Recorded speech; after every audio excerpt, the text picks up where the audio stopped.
Brought to you by Penguin.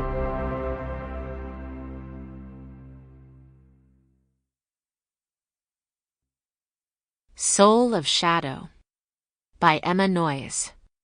Read by Emily Pike Stewart. For Pontus. When this life is over, I'll find you in the next. 1. His shoes were found during the bonfire. They were hanging from an ash tree, a pair of bright white Adidas roped together by their bright white laces. They were easy to spot, a patch of white among a crown of dark green leaves. Were it any other night, the group of freshmen might not have even noticed, but it wasn't any other night. It was the night after Robbie Carpenter had been officially pronounced missing. The nimblest freshman scaled the tree and plucked the shoes from their branch.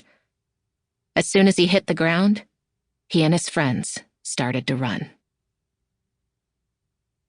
Charlie Hudson watched the bonfire, feeling not even the least bit excited about junior year.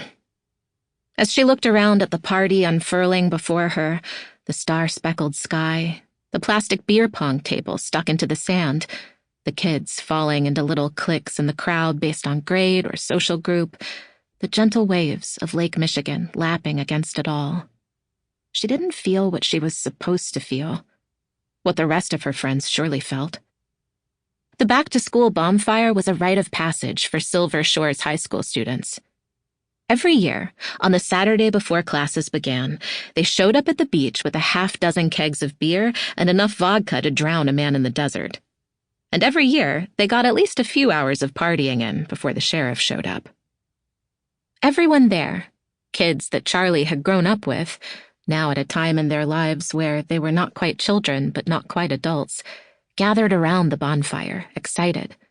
They chattered loudly about which classes they were taking, how they expected the football team to perform this year, who was hooking up with whom.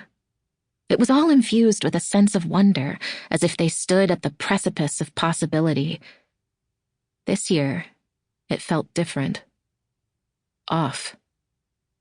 Some of the conversations were hushed, careful. Charlie heard words like clues and investigation and kidnapping thrown in with the usual chatter. One of their own was missing, and no one knew how to handle it. At the far northern end of the beach stood the tall, rusty fence, covered in signs that said things like, "Do not enter" and "Beware." At the end of the fence, where the sand met the water, chain link gave way to a tall, thick pier made of rocks and metal. During previous back-to-school bonfires, 1 or 2 people got too drunk and tried to climb up onto the pier, but no one, not a soul, ever touched the fence. It was an unwritten rule in Silver Shores, an homage to the dozens of people who lost their lives during the accident at the Oxford power plant.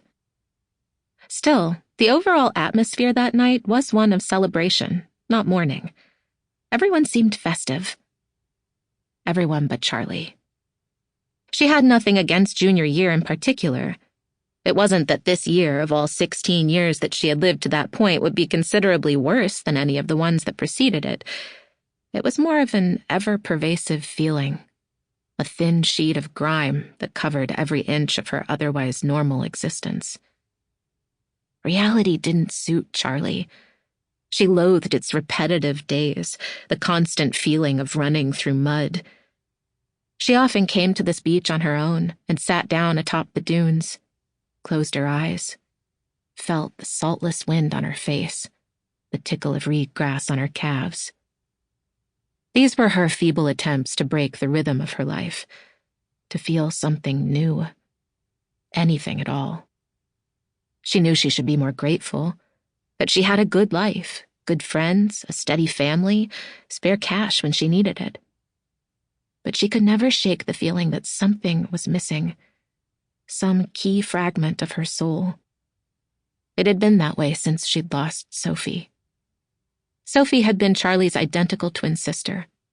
They'd had the same dark hair, the same thick eyebrows, the same blue eyes, light on the inner ring and darker on the outer, the same smattering of freckles across their nose and cheeks.